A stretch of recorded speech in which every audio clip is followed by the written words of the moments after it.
Alors ce projet, il est né de la volonté de participer à un dispositif qui s'appelle Mémoire d'Auschwitz, en partenariat avec le Mémorial de la Shoah et la région Normandie. Donc il s'agit de travailler sur la Shoah d'une manière locale et ensuite de faire un projet.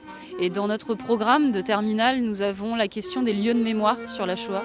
Donc on s'est dit que demander l'installation des Stolpersteine dans la ville pouvait répondre à notre projet. Donc créer un lieu de mémoire dans la ville de Fécamp en hommage aux 3 déportés juifs de Fécamp.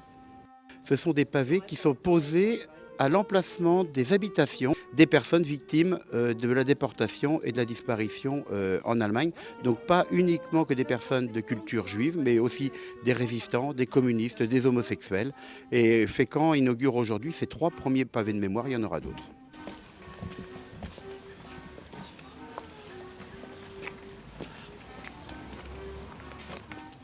Je pense que c'est l'occasion de faire penser aux générations présentes et à venir, de leur rappeler que la Shoah et que ça peut exister n'importe où, même dans une petite ville comme Fécamp qui paraît calme.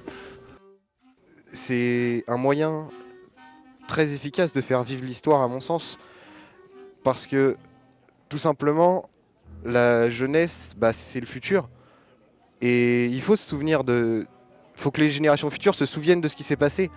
C'est en se souvenant qu'on ne reproduit pas les mêmes erreurs.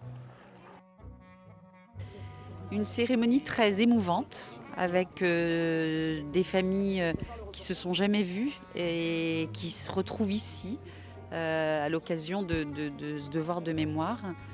Des lycéens qui nous ont beaucoup aidé le service du patrimoine dans les recherches sur ces 2 familles. Oui, un vrai moment d'émotion. Et c'est pour ça que vous avez voulu le dissocier du 8 mai ? Oui, parce qu'on voulait que ce soit un temps seul. Je crois que c'est vraiment, on leur devait. Et est-ce que vous pouvez nous parler un peu de ce projet en fait ? Comment il est né ? Il y a un gros travail qui se fait depuis des années. On a la chance d'avoir un service du patrimoine qui a beaucoup d'archives, avec des agents qui sont vraiment passionnés par ces questions. Et on a beaucoup travaillé aussi sur le devoir de mémoire. Donc on avait beaucoup d'éléments. Et puis on a des jeunes qui, eux aussi, veulent absolument travailler sur ce sujet.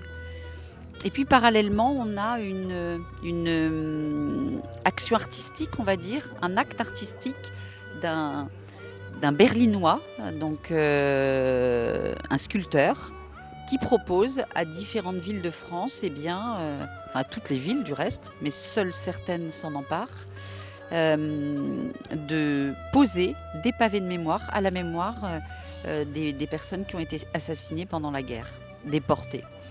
Et donc, on y va. Et ce sont les premiers. Ce ne seront pas malheureusement les derniers, puisqu'en 2024, nous referons une cérémonie pour d'autres personnes qui, elles aussi, ont été assassinées dans ce cadre-là. C'est un moment très émouvant parce que je n'avais pas connaissance de l'existence de Léon et Fernand de Licht. C'est la professeure d'histoire géo, Madame Camille Duparc, qui m'a contactée très récemment, c'était dimanche dernier, pour me dire que sa classe faisait des recherches en fait, sur les déportés juifs de Fécamp. Et donc, ils ont retrouvé la trace de ma grand-mère, parce que ma grand-mère cherchait son oncle après la guerre, car nous avons eu 132 morts du côté de ma grand-mère, et elle a recherché chacune de ces personnes pour savoir ce qu'ils étaient devenus après la guerre.